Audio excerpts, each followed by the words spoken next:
is Dr. Thomas Bartell, board-certified plastic surgeon specializing in cosmetic body recontouring. And we're back at our Facebook Live schedule again today in this lovely spring day. Today I thought I might talk about the history of breast augmentation. The reason I thought I would talk about this particular procedure is because it is the most popular cosmetic procedure in this country. Last year, according to the statistics, over 300,000 breast augmentations were performed. Now, I'm responsible for some of that because this is by far and away the most frequent operation that I do. And I do more of this than anyone around here. I think in the first 4 months of this year, I probably performed in excess of 50 of these operations. So it's a pretty common procedure. The breast augmentation has a somewhat historic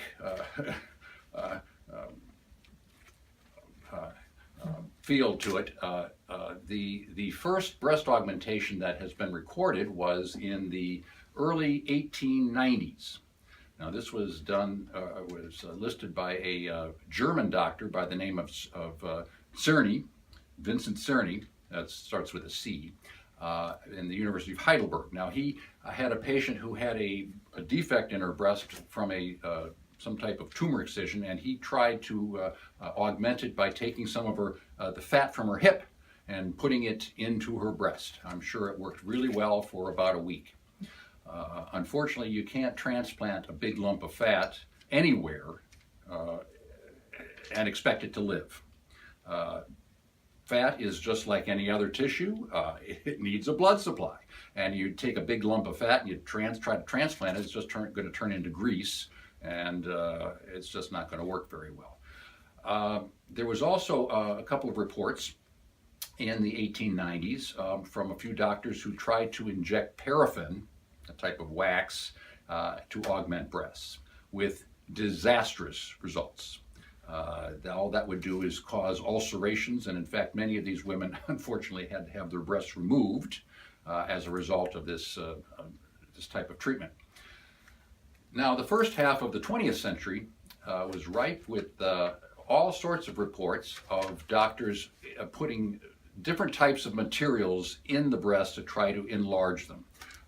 You wouldn't believe what some of these doctors were using. Ivory balls, glass balls, various types of oils, mineral and vegetable, lanolin beeswax, ground rubber, ox cartilage, various types of sponges. Obviously, none of these really took off, and most of them failed miserably.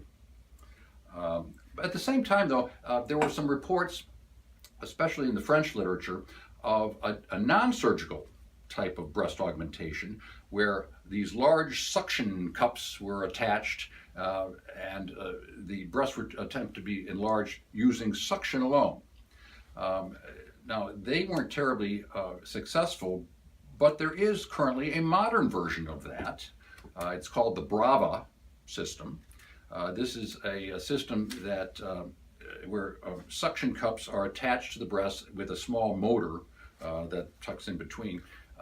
And it basically is the same process where it's supposed to enlarge the breast by suction. Now, usually most of the doctors who use this do it in conjunction with fat transfers. Now, fat can be transplanted if it's used in very small amounts. Usually it's used in syringes and injected in multiple places around wherever the defect is. The problem with the Braava system is it requires a lot of patient compliance. You need to wear this thing for 6 to 12 hours a day. It's uncomfortable. It can be a little noisy. It's hard to wear during the day because if you want to be out and about, you're wondering where that humming is coming from. And there's a certain, a certain amount of augmentation that you can expect using these non-surgical techniques. The modern era of breast augmentation began in the 1960s. There was a resident at the Baylor University by the name of Frank Giroux, who the story goes that he picked up a bag of blood for transfusion, and he said he was remarked how much it felt like a human woman's breast. Now I don't know how if that's complimentary or not, but anyway, he teamed up with one of his staff members, Thomas Cronin, and they devised a liquid silicone breast implant. And they tested it on first a dog model. I believe the dog's name was Esmeralda, and they implanted this implant in Esmeralda, and it did very well for about 2 weeks, until Esmeralda did what most dogs would do in the situation. She chewed through her stitches. She obviously did not have the cone of shame on, and she was able to get it out. But they considered this a success, enough so that the first human breast augmentation was done a year later in 1962 on a 29-year-old. And this young lady is still alive and claims to still have, like her breast implants. I can't believe that they are still intact, but she says she has had a very good experience with this. So, who knew? Around the same time, the French described the development of a saline breast implant along the same lines. Now, saline implants largely have remained unchanged since the 60s. It's essentially the same silastic. It's a solid silicone polymer bag with saline in it. Obviously, the shells have gotten a lot better since the 60s. They usually got a little thicker and a little more reliable. There are different types of shells that have been proposed over the years, smooth versus textured, different types of shapes, but by and large, saline implants have remained unchanged. Silicone implants, however, have changed a lot since those early days. They've gone through a number of iterations, a number of generations. The first generation, of course, was a liquid silicone. Liquid silicone was exactly what you think. If you held up a liquid silicone implant and took a big pair of garden shears and cut through it, it would ooze out, and it was just a sticky, gooey mess. So when a liquid silicone implant leaked, it was a mess to clean that stuff up. Now there were a variety of different types of shells, again, textured versus smooth, different shapes, but look, that's essentially what the first generation were. The second generation, they tried to solve the problem of the leaks by enclosing one pocket of silicone with a outer lumen of saline. They thought, well, okay, we'll just enclose the liquid silicone and won't leak out. Well, it just never worked out very well, and you don't find those double lumen implants around anymore. Now, the more modern silicone implants are what we call cohesive gel, or sometimes colloquially known as gummy bear silicone implants. Those, if you hold them up and take a pair of garden shears and cut them, nothing will fall out. It's more of a cross-linked, more a firm type of silicone, and it tends to do better, and that's why a lot of surgeons like to use the silicone implant. Now, silicone implants, of course, we didn't have those for 10 years, from the early 90s to the mid-2000s, because the FDA took them off the market. There was a worry that silicone implants were causing connective tissue diseases in a lot of patients, scleroderma, rheumatoid arthritis, this type of thing. And they required that the manufacturers do a lot more study. Well, they did exhaustive studies for 10 years, and finally, I believe it was in 2006, FDA re-released silicone implants back on the market. They determined that although some of the patients were developing these connective tissue disorders, these are patients that would have developed these diseases anyway.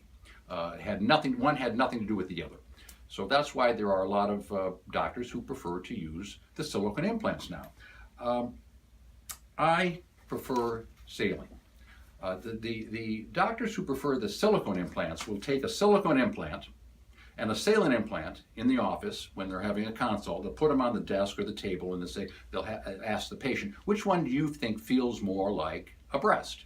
And they'll touch them both and say, oh, it's obviously the silicone implant. And I agree with that 100%.